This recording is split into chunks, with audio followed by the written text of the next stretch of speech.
Let's take a look at how to cut metal profiles. It's really easy to do, and I'll show you a way to make some adjustments when you're cutting your miters.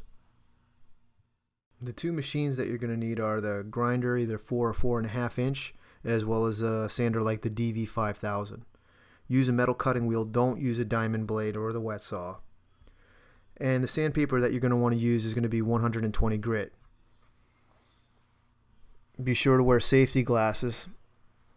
Some installers like to use a chop saw, but I'm not a big fan of that because of how much space it takes up in the truck and on the job site. For some profiles, a variable speed grinder on the slowest setting is more appropriate. So if you experience discoloration on the profile, you may be using too much pressure or the grinder is just too fast. As you begin to make the cut, keep in mind that you're actually grinding away the metal as opposed to cutting through it. This approach helps you to take your time and let the grinder do the work. If you go too fast, you will heat up the metal and cause two problems. One, it gets hard to hold, and second, you can discolor or burn the metal, ruining the look of it.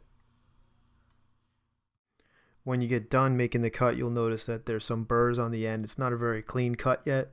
So now you just have to take the sander, and using the 120 grit, you're going to gently remove all the burrs that have collected on the end.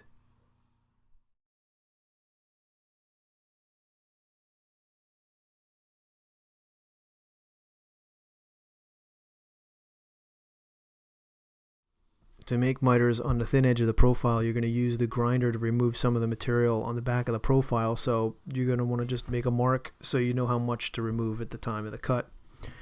The grinder blade is not going to be used on the miter itself during this part of the cut. You're just going to get rid of some of this extra material so it doesn't interfere with the profile that'll be next to it. The sander is going to do all the work here to actually make the 45 on the end of the profile. So you're just going to keep sanding until you remove all the way to the line that you drew for it, and you'll have a nice miter.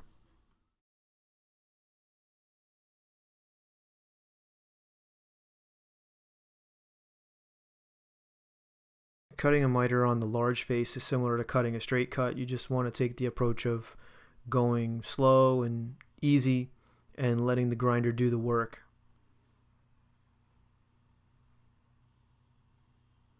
After you cut through the initial part of the miter and you've established the angle, then you just need to remove some more of the material on the back.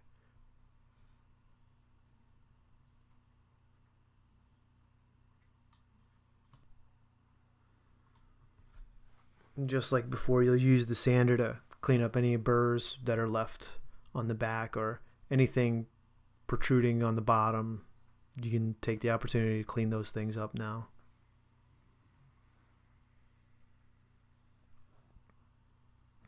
Now, sometimes when you make a miter, if you make a mistake and you mark it wrong, you might find that one end is longer than the other, and you know for sure that one of your miters is longer or shorter than the other one. So it's really easy to correct that, and you're not going to use the grinder at all.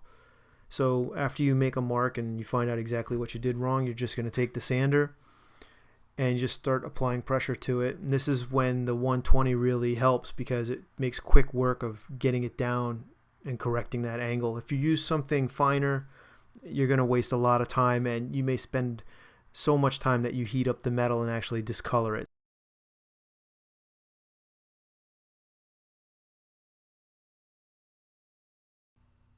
And there you have it. So if you're new to tile, I hope this was helpful for you, and if you're an installer, I hope that you are or become a part of the NTCA soon.